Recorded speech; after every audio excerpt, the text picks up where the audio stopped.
et bienvenue sur ce nouvel épisode d'Insomnie hors de mon lit. Bienvenue sur le podcast où on parle de sommeil, où on parle de troubles du sommeil et surtout comment en sortir. Ça fait longtemps que je vous ai pas fait un podcast assez simple, sans parler d'un sujet en particulier ou sans que ce soit une interview. Un podcast où je vous parle un petit peu de moi. J'ai eu quelques emails, j'ai eu quelques clients aussi qui m'ont posé des questions et qui m'ont fait quelques remarques comme quoi ils étaient curieux de savoir ce qui se passait pour moi aujourd'hui au niveau du sommeil. Et ça m'a vraiment fait penser que ça fait longtemps que je vous ai pas parlé de moi en fait sur le podcast. Et je pensais que c'était peut-être pas forcément ce qu'il y avait de plus intéressant.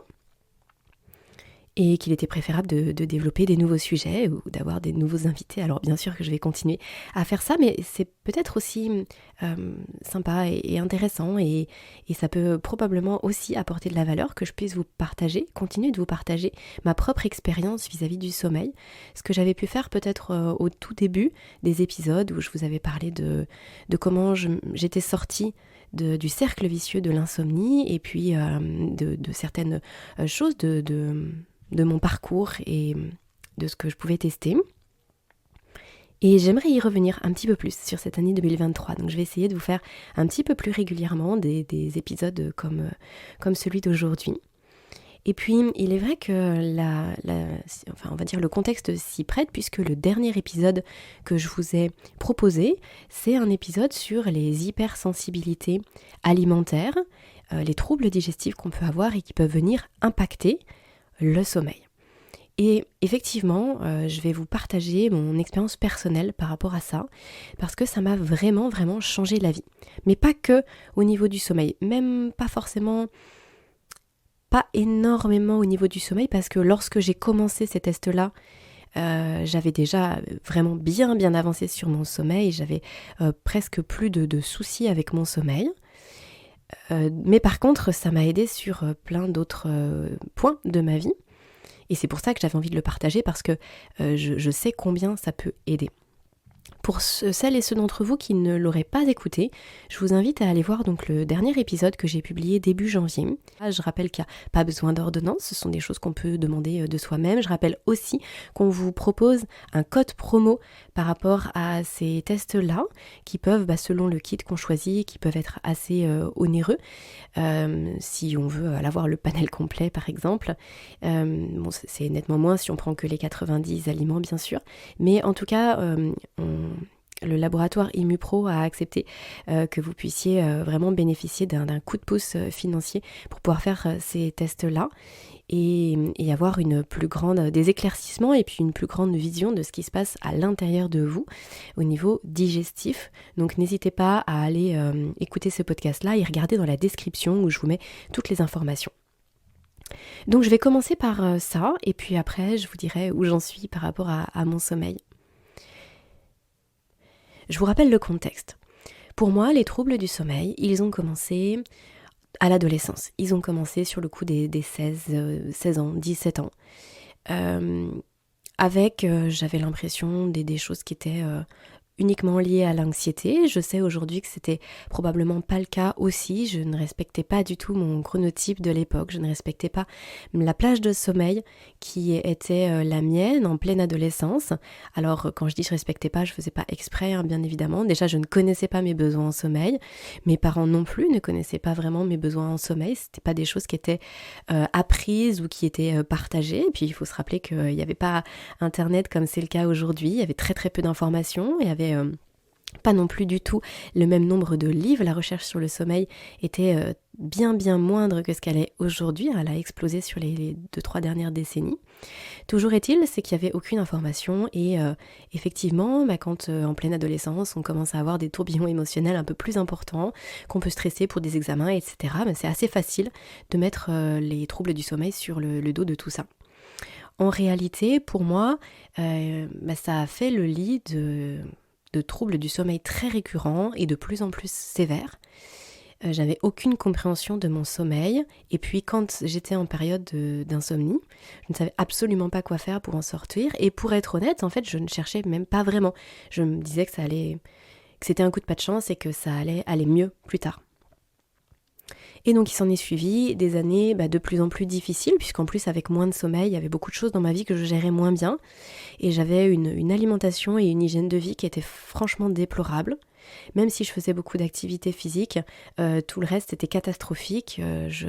Ma respiration, même mon approche sportive, mon alimentation, ma gestion des émotions, ma gestion du stress, ma gestion de mes relations sociales, ma gestion professionnelle, en fait tout était un peu catastrophique. Et donc s'en est suivi de longues années très difficiles au niveau du sommeil, et quand je consultais mon médecin, je me retrouvais avec une boîte de cachette, donc j'ai pris des médicaments pendant plusieurs années, pas consécutives, mais quand en gros j'avais l'impression de ne plus pouvoir rien faire d'autre, que ce soit somnifères, antidépresseurs, anxiolytiques. Il n'y avait rien des anxiolytiques ou des somnifères qui m'aidaient pour le sommeil, c'était même plutôt catastrophique, ça me maintenait éveillée toute la nuit. Et puis les antidépresseurs ont commencé à m'aider pour le sommeil. Mais en même temps, j'avais des effets secondaires sur la concentration, sur la mémoire. En fait, je me sentais presque tout le temps épuisée, fatiguée, tout le temps dans le brouillard. C'était vraiment très désagréable. Donc j'ai fait au maximum de ce que j'ai pu pour sortir des médicaments, faire une période de sevrage, sortir. Parfois, je devais y retourner, mais toujours avec cet aléa du sommeil qui est une vraie épée de Damoclès au-dessus de ma tête. Et en plus, sitôt que je savais qu'il y avait quelque chose le lendemain d'impactant émotionnellement ou dans ma vie avec trop de charge mentale, je savais que ce serait compliqué. Du coup, je me conditionnais et la nuit était blanche, je ne dormais absolument pas. Je repartais au travail le lendemain, je prenais mon véhicule. J'étais à la fois un danger pour moi-même et pour les autres. Et alors j'enchaînais des périodes où c'était moins difficile, où ça allait mieux, mais idem, je n'en connaissais pas la cause. Et puis j'oscillais comme ça. Donc bon an mal an, je m'en sortais en fait, j'arrivais à vivre, à survivre, j'arrivais à faire ma vie, mais avec toujours cette angoisse vis-à-vis du sommeil. Mais forcément, j'étais dans ma vingtaine, j'avais beaucoup de vitalité et j'avais beaucoup de ressources. Mais quand je suis devenue maman, à 30 ans, là, c'était absolument plus possible pour mon corps de gérer à la fois mes difficultés de sommeil et aussi tout ce qui m'était imposé de l'extérieur. Puisque avec un bébé, avec un enfant en bas âge, surtout avec un petit garçon qui ne dormait pas, très très peu, j'ai accumulé tellement de dettes de sommeil que même quand lui dormait, c'était complètement impossible pour moi de fermer l'œil. Et là, j'ai complètement basculé dans un espèce de burn-out. J'en parlais là récemment de la notion de burn-out. Je trouve que ce mot, il est utilisé un peu à tort et à travers. Et c'est pas forcément une réalité, c'est-à-dire que parfois quand on en a marre ou qu'on se sent surchargé, on dit qu'on est en burn-out. En l'occurrence, le burn-out, il a une vraie réalité physiologique, quand vraiment on ne peut plus du tout bouger du lit, quand nos glandes surrénales sont complètement hors service, c'est que c'est très difficile de produire du cortisone, notre hormone de l'éveil, et qu'on se retrouve dans un état physique très très amenuisé, très fragilisé. Alors je pense pas avoir subi le burn-out le plus horrible du monde, bien évidemment je ne vais pas dire ça du tout, mais je me suis retrouvée en situation de burn-out où je ne pouvais vraiment plus sortir du lit, j'étais dans un état d'épuisement très très avancé et malade tout le temps. Donc je suis restée pendant plusieurs mois comme ça à subir ma vie et avoir envie que ça s'arrête, enfin ne pas comprendre et à ne plus avoir la force d'avancer, de me dire mais qu'est-ce que je vais pouvoir devenir. Mais bien sûr qu'avec mon entourage et puis un bébé en bas âge, j'avais plus qu'envie de trouver des solutions, c'est juste que je ne savais pas où aller, où chercher. Et grâce à des sources d'inspiration sur la santé en général, dont je vous parlerai peut-être dans des prochains épisodes, j'ai vraiment compris, j'ai eu un déclic un jour, et j'ai compris que j'attendais de l'extérieur qu'on vienne m'apporter une solution pour mon sommeil. J'attendais qu'on vienne me dire « Aurélie, prends tel cachet, Aurélie, fais ça », ou « Aurélie », en fait, j'attendais même presque pas qu'on me donne de solution, je pensais simplement qu'il n'y en avait pas, que c'était une fatalité, et je voulais juste qu'il y ait quelqu'un avec une baguette magique qui vienne me sortir de là. Ce qui a tout changé, c'est que j'ai compris que la solution viendrait de moi. La solution était déjà en moi, que mon corps avait la capacité de dormir, mais que je faisais les choses de travers. Qu'il y avait plein de choses que je ne faisais pas de façon optimale pour mon corps, que je ne le mettais pas dans les bonnes conditions pour dormir et que je devais prendre ma santé en main. Je vous avoue que quand j'ai commencé à explorer tout ça, je n'avais aucune idée de où ça allait m'emmener. Je pensais qu'il n'y avait que quelques pistes à explorer et que l'horizon n'était pas très très loin. En réalité, plus j'avançais, plus j'en apprenais, plus je me rendais compte qu'il y en avait à apprendre et plus je me rendais compte qu'il y avait énormément de choses à explorer. Et d'ailleurs, même encore aujourd'hui, il y a des choses que j'approfondis, il y a des choses que je développe. L'année dernière a été une année où j'ai aussi pu mettre en lien certaines choses, où j'ai pu développer mes compétences autour du sommeil, toujours en approfondissant certains sujets. Et puis aussi parce que la science avance, les recherches scientifiques, pour le dire autrement, évoluent, avancent, qu'il y a des nouvelles données, qu'il y a des nouvelles informations, des nouvelles études, des nouveaux bilans de recherche qui sortent chaque mois, chaque année, chaque jour presque, et qui permettent d'aller toujours plus loin. Toujours est-il, c'est que c'est là que tout a démarré pour moi, à partir de la prise de conscience qu'il allait vraiment falloir que je change des choses dans ma vie. Et après, la suite, vous la connaissez.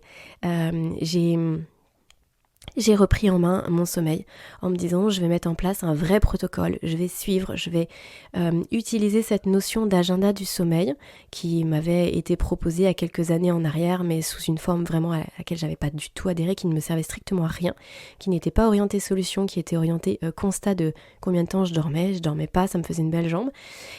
C'était pour moi très très inutile ce qui était ressorti de ces tests du sommeil il y a 10-12 ans en arrière maintenant. Et donc j'ai décidé de faire mon propre chemin par rapport à ça.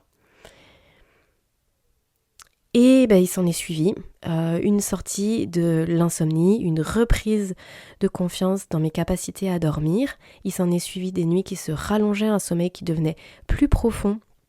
Et puis cette anxiété vis-à-vis du sommeil qui disparaissait semaine après semaine. Il m'a fallu vraiment 2 mois pour pouvoir retrouver de l'énergie, sortir du lit, pouvoir refaire des balades dehors, aller marcher, pour pouvoir m'occuper à nouveau correctement de mon fils, pour pouvoir juste apprécier le fait d'être là, en vie, moi-même en fait. Et pour pouvoir redécouvrir ce que c'était que de dormir des nuits complètes. Mais bien évidemment qu'au bout de ces 2 mois, il y avait encore plein de choses à affiner, il y avait encore des nuits qui pouvaient être compliquées, il y avait encore des choses à faire. Mais en tout cas, je ne pouvais plus considérer que je souffrais d'insomnie chronique, puisque les nuits difficiles devenaient de plus en plus rares, les réveils nocturnes, les endormissements tardifs, tout ça, ça devenait vraiment beaucoup plus épisodique. Et puis petit à petit, ces quelques réveils nocturnes ou ces quelques endormissements tardifs, eh bien je les comprenais. Ils étaient devenus clairs pour moi. Je savais ce qui se passait, je savais pourquoi, je savais ce que j'aurais dû faire autrement, mais il m'arrivait parfois aussi de ne pas choisir mon sommeil. Ça, c'est quelque chose que je vous répète assez régulièrement et surtout en consultation ou lors des accompagnements. On a le droit aussi de ne pas choisir son sommeil. On a le droit parfois de se dire qu'on va peut-être avoir une soirée un peu plus festive le soir, on va pas être dans les bonnes conditions, on va pas manger ce qu'on devrait, etc., etc. Bref. En tout cas, il y avait vraiment une conscience sur mon sommeil qui était complètement différente, il y avait une compréhension de mon sommeil qui était complètement différente et notamment grâce à mon journal sommeil, c'était évident. Ensuite, il y a eu des périodes qui ont été à nouveau un petit peu plus difficiles, notamment quand je suis tombée enceinte à nouveau pour mon 2e petit garçon, où là j'ai revécu des choses auxquelles n'avais plus été confrontée depuis longtemps, par exemple le syndrome des jambes sans repos dont je vous ai déjà parlé, qui avait été présent lors de ma première grossesse et qui avait disparu, et qui est à nouveau présent là pour ma 2e grossesse et qui m'a beaucoup handicapée lors de mes nuits. Bien évidemment, les troubles qu'on connaît assez bien pendant la grossesse, que ce soit les nausées, les douleurs, le ventre qui réveille la nuit quand on est en fin de grossesse, les douleurs au dos, l'envie d'aller aux toilettes de façon permanente, etc. Du coup, j'ai été confrontée à de nouveaux challenges vis-à-vis de mon sommeil qui m'ont aussi beaucoup fait évoluer, qui m'ont aussi fait comprendre beaucoup de choses. Et puis, il y avait beaucoup de choses aussi qui avaient changé par rapport à ma première grossesse, qui étaient des éléments très positifs vis-à-vis de ma santé au sens large et vis-à-vis de mon sommeil.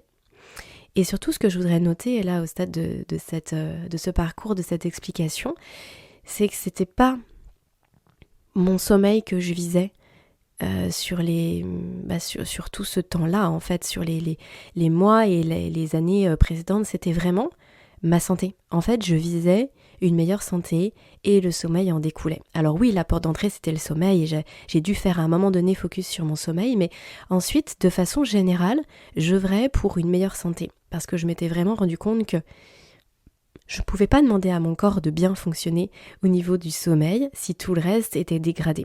Je ne pouvais pas lui demander de fonctionner comme un robot où il y a juste une partie qui avance correctement même si tout le reste est complètement dégradé. Et là, c'est ce qui se passait. J'étais dans un état de santé qui était mauvais et qui avait besoin d'être chouchouté, qui avait besoin d'être repris en main et le sommeil suivrait. Et le sommeil a complètement suivi. Et puis après la naissance de mon fils, il y a eu aussi toute la période d'allaitement, puisque je l'ai allaité pendant 1 an, toute la période d'allaitement qui était aussi un autre challenge au niveau du sommeil, avec les tétées nocturnes, et puis avec tout ce qu'implique un nourrisson, avec un autre enfant malgré tout en bas âge, puis mes enfants ont 3 ans d'écart. Donc effectivement, je me suis retrouvée avec à nouveau des challenges et des choses qui différaient des périodes précédentes. Et je me suis surtout rendu compte que cette angoisse du sommeil, elle avait complètement disparu à ce moment-là, alors même que j'étais justement dans de nouveaux challenges. C'était vraiment une grosse avancée pour moi, après 15 ans à avoir eu peur d'aller me coucher le soir, et cette angoisse à chaque fois que je pensais à aller dormir et de ce qui allait se passer pour moi la nuit, eh bien ça avait disparu. Quand je me couchais, je ne peux pas dire, ça c'est souvent une question qu'on me pose, je peux pas dire que je n'y pensais plus, même aujourd'hui, je peux pas dire que j'y pense plus. Ce serait vraiment mentir. Je peux pas dire que j'y pense plus, quand je me couche, j'ai mon cerveau qui est un peu programmé pour se demander ce qui va se passer pour moi la nuit. Donc oui, j'y pense. Je me dis que tiens, qu'est-ce qui va se passer pour moi cette nuit ? Est-ce que je vais me réveiller ? C'est toujours une question que je me pose, c'est une question qui est là. Peut-être qu'elle disparaîtra un jour, aujourd'hui elle n'a pas disparu. Mais par contre, ça génère pas d'angoisse, et ça fait une vraie différence. C'est-à-dire que c'est presque avec le sourire que je me la pose, en me disant, si je me réveille, qu'est-ce que je vais faire ? Est-ce que je vais enfin pouvoir terminer ce podcast qui est en attente dans ma playlist depuis X temps ? Est-ce que je vais pouvoir terminer ce chapitre de mon livre qui est si passionnant et que j'arrive jamais à écouter en journée parce que je ne prends pas le temps ? Est-ce que je pourrais prendre un petit peu plus de temps pour respirer ? J'ai pas beaucoup pris le temps ces 2 derniers jours. Qu'est-ce que je vais faire à ce moment-là ? Ça se passe très vite dans ma tête, là je vous le détaille, mais ça va très très vite. Et du coup c'est presque... finalement si je me réveille ce serait presque chouette. Ça va très très vite, c'est l'espace d'1 seconde, et puis après je me couche, je m'endors et je me réveille le lendemain matin. Et si je suis réveillée par les enfants la nuit, eh bien je suis plus du tout dans cette angoisse de me dire « Ah mon Dieu, c'est horrible, comment je vais faire ?» etc. Quelle que soit la durée du réveil que je passe avec eux, s'ils sont malades, s'il y a quoi que ce soit, eh bien le sommeil est devenu vraiment mon ami, le sommeil est devenu mon allié. J'aime le moment où je vais me coucher, j'aime le moment où je coupe la lumière, où je ferme mes yeux, et je ne me sens pas du tout déstabilisée par les réveils nocturnes que je peux avoir. Là, ce que je suis en train de vous dire, c'est vraiment le fruit d'un long chemin. C'était vraiment pas gagné d'avance, et vraiment pendant 15 ans, j'en ai tellement souffert que c'est... Ce partage que je vous fais, c'est pas un journal intime que je vous propose là, et c'est pas pour raconter ma vie, c'est parce que je me rends compte que ça répond à des questions que beaucoup d'entre vous vous posez, et ça c'est une question que vous me posez très régulièrement. Est-ce que je stresse encore de m'endormir ? Est-ce que je me sens mal quand je me réveille ? Est-ce que ça m'arrive de me réveiller ? Et comment je vis en fait mon sommeil ?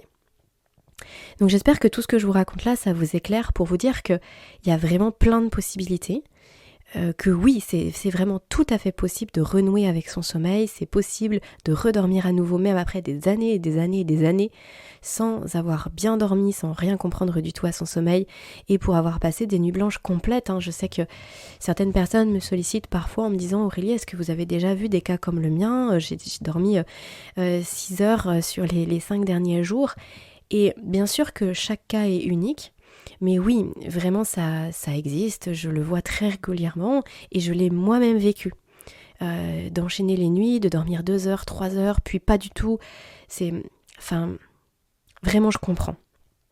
Je comprends, mais surtout mon message là aujourd'hui, c'est pas juste un message d'empathie, même si c'est profondément ce que je ressens, c'est surtout un message d'espoir de dire que oui, on peut retrouver le sommeil à partir du moment où on met vraiment les choses en place pour pouvoir s'en sortir. Alors quand je dis ça, ça pourrait être presque un peu culpabilisant en disant probablement que vous qui m'écoutez, vous vous dites bah oui mais moi j'essaye de mettre des choses en place et ça fonctionne pas.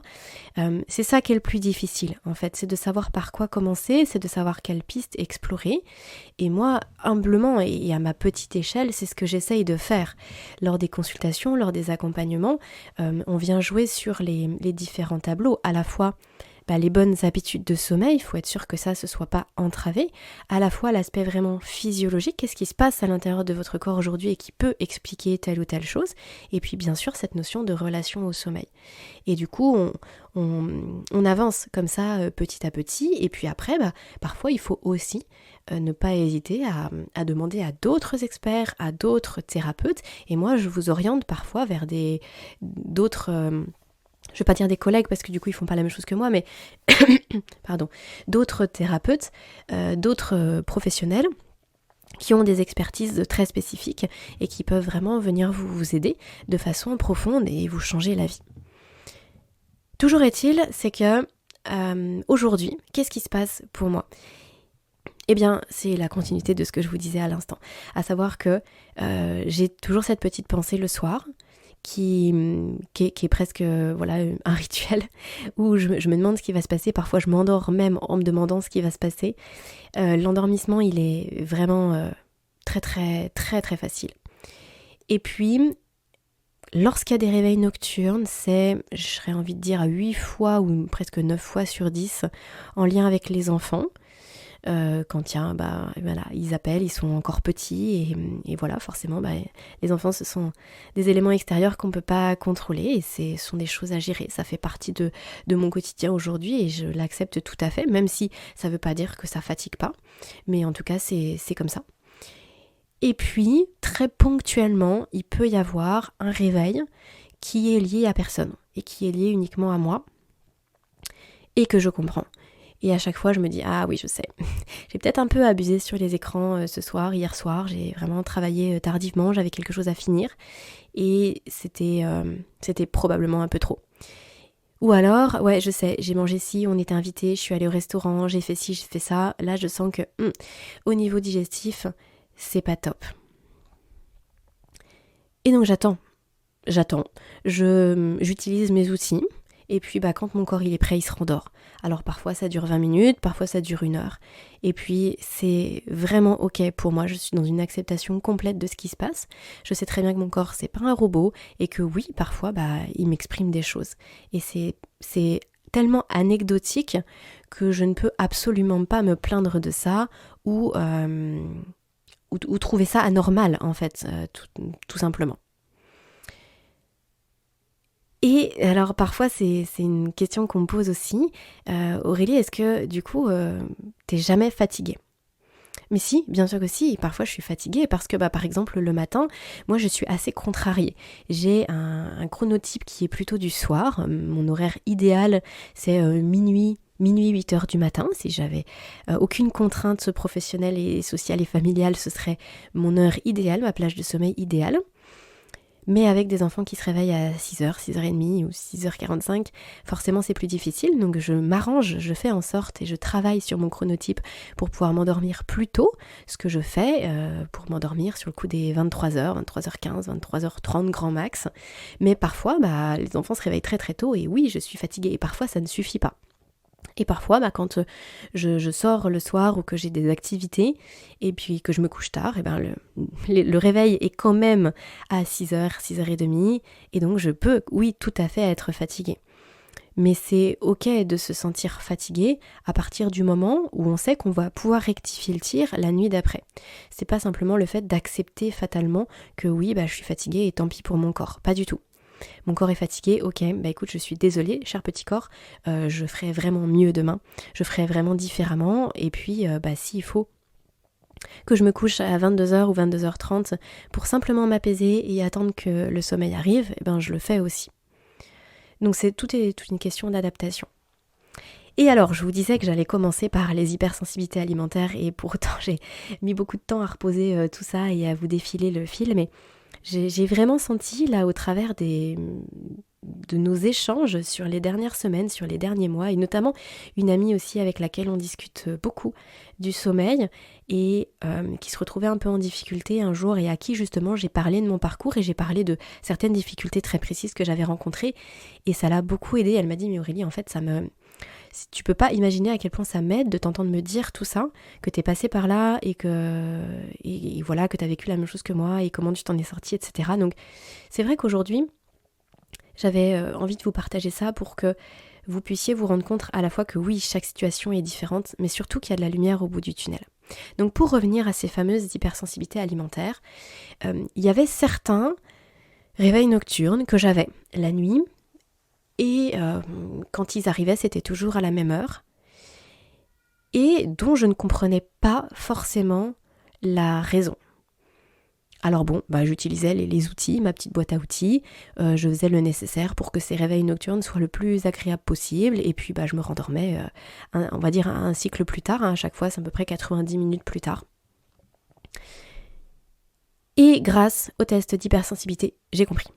J'ai compris qu'en fait ça venait presque toujours de ma digestion, de mon transit, de mes intestins, qui étaient fortement contrariés parce que je pouvais manger. J'avais l'impression que ce qu'il y avait dans mon assiette c'était très sain, très bon, et je me posais pas forcément beaucoup la question. Sauf que j'ai découvert que c'était pas l'aliment qui posait problème grâce à ces tests-là. Enfin, même du coup en amont, c'est d'ailleurs pour ça que j'ai fait les tests. Mais j'ai surtout découvert que au-delà de l'aliment, il y avait moi. Il y avait mon ventre, il y avait mon passé, mon terrain, il y avait comment mon ventre il digérait aujourd'hui, comment il assimilait, comment était mon système immunitaire. Et en l'occurrence, il y avait des aliments qui sur le papier étaient au top.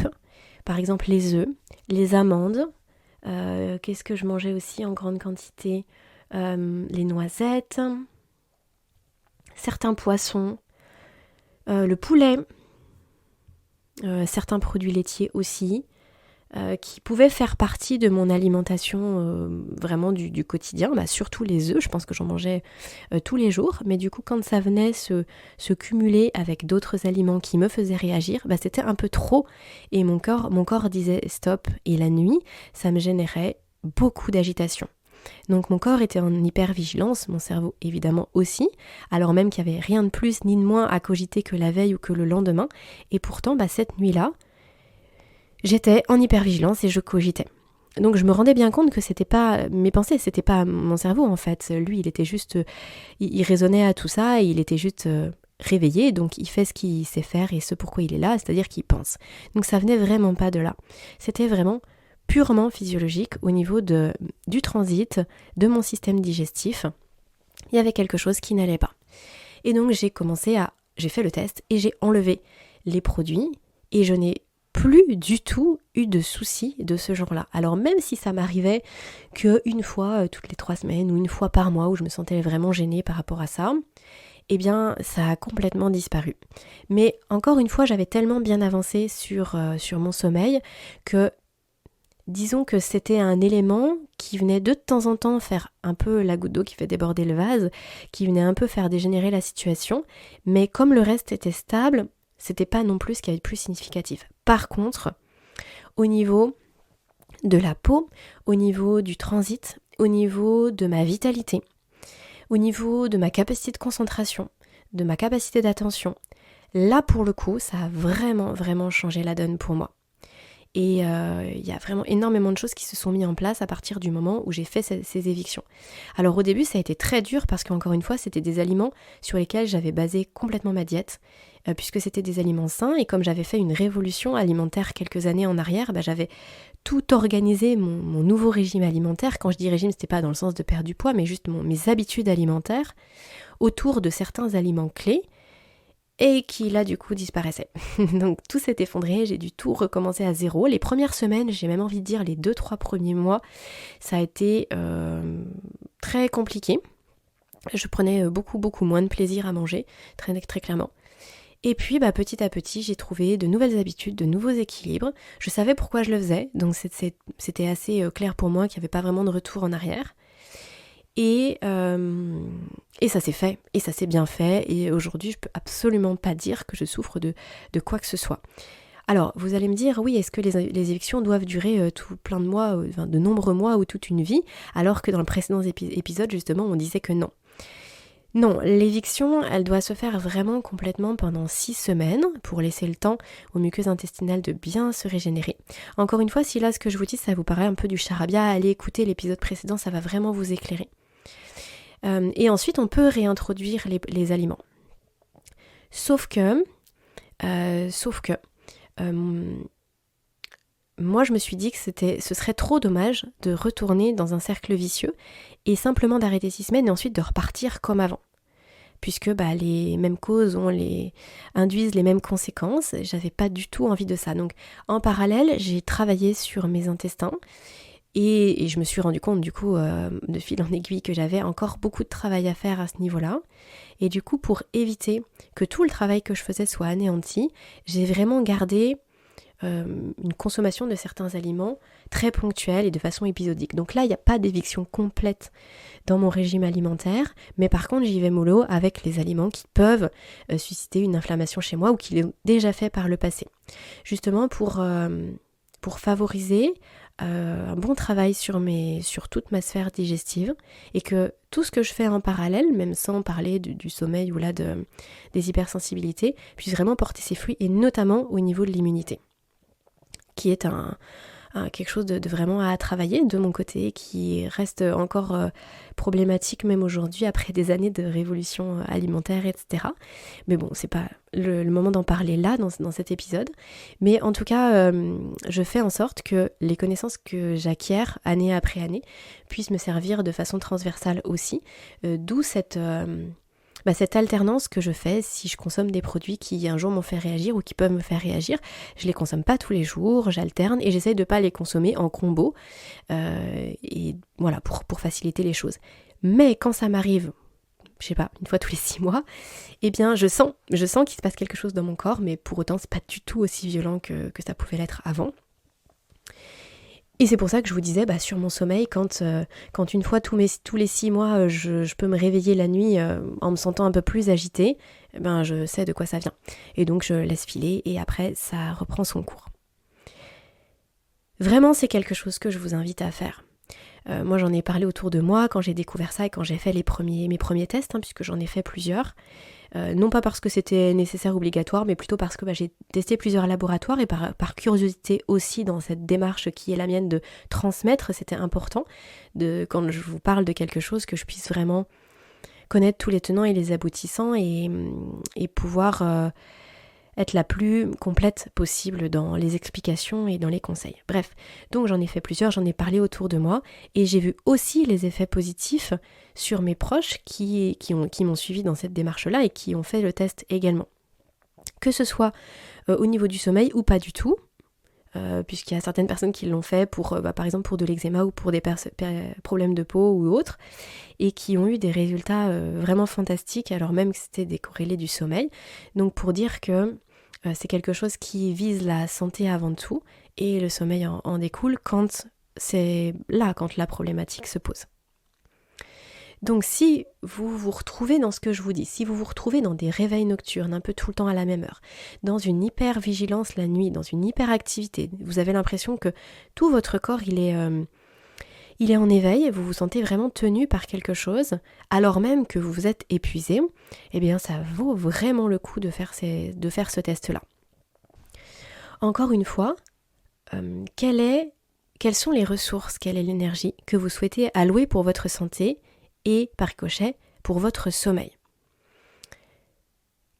Est-ce que vous vous êtes dit qu'il fallait que ça change sans rien faire du tout, sans investir le moindre centime? Ou est-ce que vous vous êtes dit, je vais allouer ce budget-là pour mon sommeil, parce que je veux vraiment que les choses elles changent et que j'ai besoin de me comprendre et d'aller plus loin?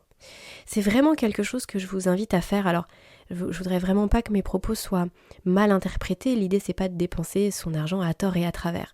Mais moi, je sais que quand j'étais dans cette démarche de sortie de l'insomnie, je me suis vraiment posée, et pourtant, mes finances à l'époque étaient pas du tout faramineuses, bien au contraire, surtout après, je travaillais plus, j'avais été vraiment en grande difficulté. Je m'étais dit, je vais prendre ce budget-là et je vais l'allouer à mon sommeil. Alors, je vous avoue que la répartition de mon budget, elle était un peu aléatoire et aujourd'hui, quand j'y pense, je me dis j'aurais peut-être dû faire les choses autrement, mais c'est pas grave, j'avais pas les connaissances que j'ai acquises au fil du temps et ce que j'ai fait, ça m'a déjà énormément aidé. Mais c'est vrai que je m'étais dit, il faut que je me sorte de là et je vais allouer ce budget-là. J'entends trop souvent des gens qui me disent j'ai pas d'argent pour ça en fait. Mais par contre, à côté de ça, la personne peut renouveler sa garde-robe tous les 2 mois ou s'acheter ou sortir au restaurant, aller se faire des films au cinéma, etc. Est-ce que ces activités-là sont inutiles? Non, je ne le pense pas. Ce sont des choses qui peuvent tout à fait être intéressantes, mais à un moment donné, c'est une question de priorité. Qu'est-ce que vous souhaitez faire aujourd'hui? Quelle est votre priorité? Est-ce que votre priorité, c'est d'aller au restaurant, au ciné, d'acheter des choses de divertissement ou des choses pour la maison ou un nouveau truc de déco ou de nouvelles fringues? Ou alors, est-ce que c'est de prendre en main votre sommeil et votre santé? Après, le choix, il vous appartient, et qui je serai pour juger de ça? Bien évidemment que vous faites ce que vous voulez, mais par contre, c'est important de se poser la question et de savoir ce qu'on veut faire. En tout cas, moi, à titre personnel, ça m'a beaucoup aidé. Puisque l'énergie que je gagnais, je pouvais l'investir aussi dans plus de travail et dans développer une activité et d'en faire quelque chose. Donc pour moi, c'était vraiment un investissement sur moi-même et sur le futur. C'est comme ça que je l'ai vu. Toujours est-il, c'est que pour revenir une dernière fois à ces tests-là, oui, ça peut représenter un petit budget, mais à mon sens, ça vaut vraiment le coup. Il y a une autre question aussi que vous me posez parfois, c'est si moi je prends des compléments alimentaires ou si je prends des choses pour mon sommeil. Ça, c'est quelque chose dont je parle peu aussi. Je vous dis bien sûr que je teste les choses que je vous propose systématiquement, mais c'est quelque chose qui est vraiment très individuel.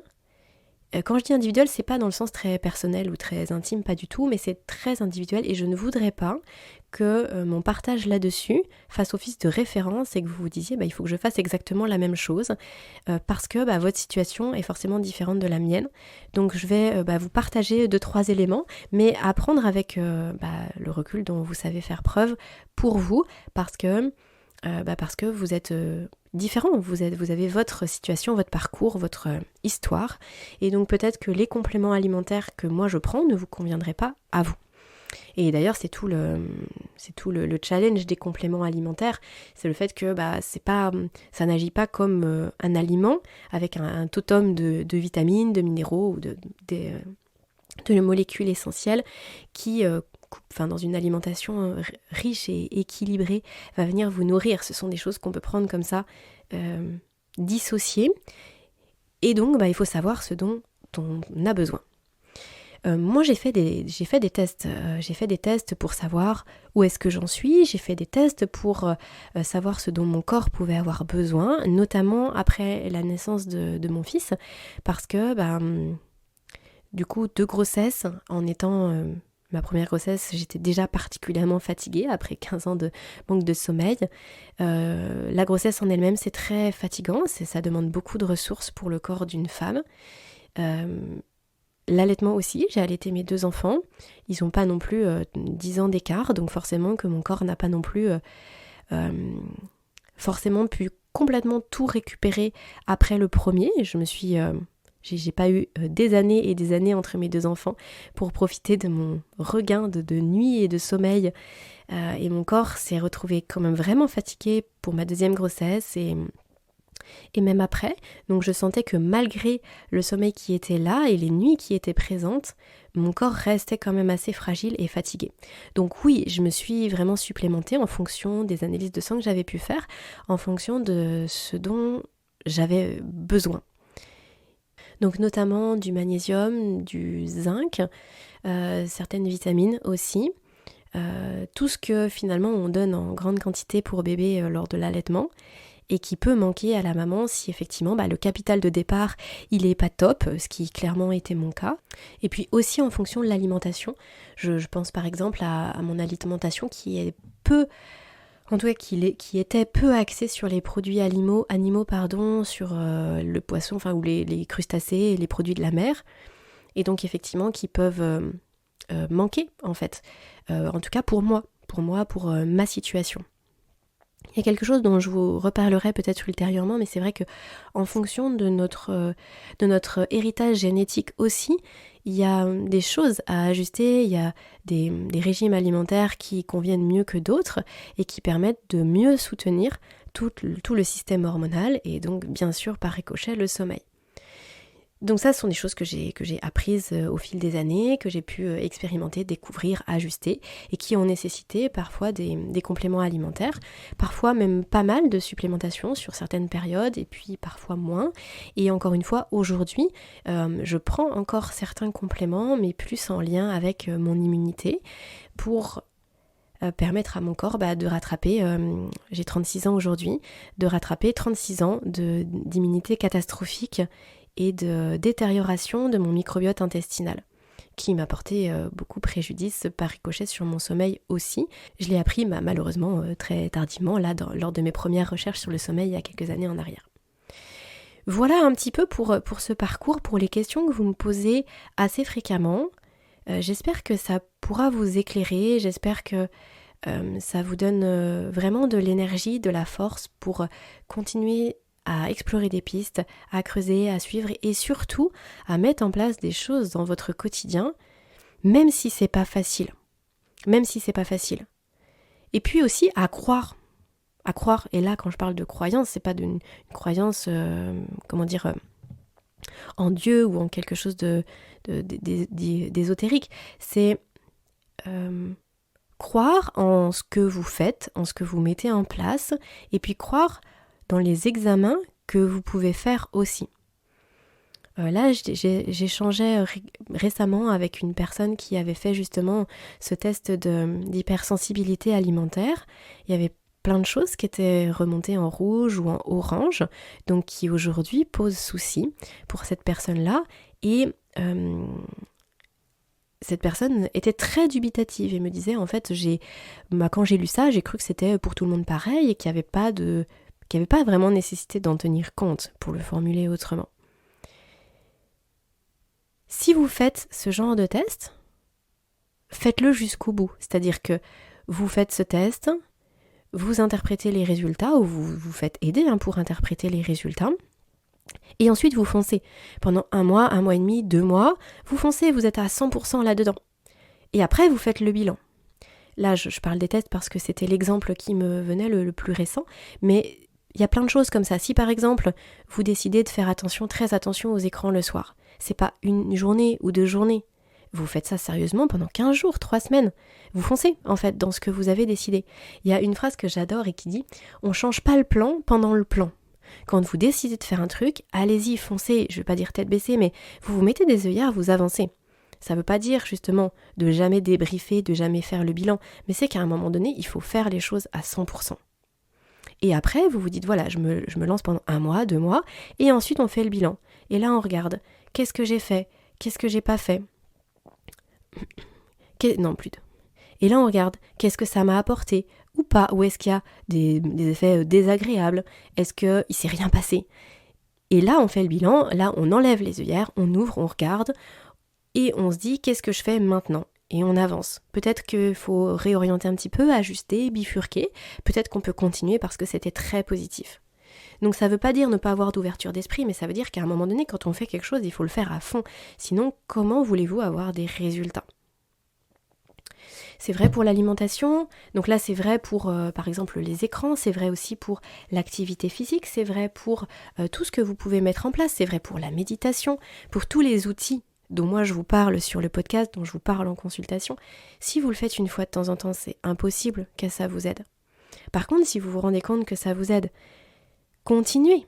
Ne vous dites pas, c'est bon, je l'ai fait 2 jours, 3 jours, une semaine, j'ai remarqué que c'était positif, et puis après vous passez à autre chose. C'est trop dommage. Alors ça peut vous paraître peut-être un petit peu bête comme ça de l'entendre, mais en fait ça arrive beaucoup plus fréquemment qu'on le croit, parce que c'est pas une mauvaise intention, mais c'est parce qu'en fait on est dans un rouleau compresseur du quotidien. Et tout va très vite, tout avance très vite, et hop, il y a un truc qu'on fait, on le met de côté, on avance sur autre chose, on le met de côté. Essayez d'avoir cette discipline qui va vous permettre de vraiment sortir de la situation difficile dans laquelle vous êtes. Je ne vais pas aller plus loin sur ce sujet-là, je vous prépare très très bientôt un épisode questions-réponses avec des questions qui m'ont été envoyées sur Instagram, par mail, ou aussi certaines questions que j'ai notées qui reviennent dans les consultations et qui je pense sont très intéressantes à partager, pour lesquelles les réponses me semblent vraiment intéressantes à partager, des choses qui vont pouvoir vous éclairer. Et par contre, la dernière chose sur laquelle je voulais finir, c'était sur le partage que je vous ai fait il y a une semaine, 10 jours, pour justement mon journal sommeil. Je vous en parlais un petit peu là juste avant.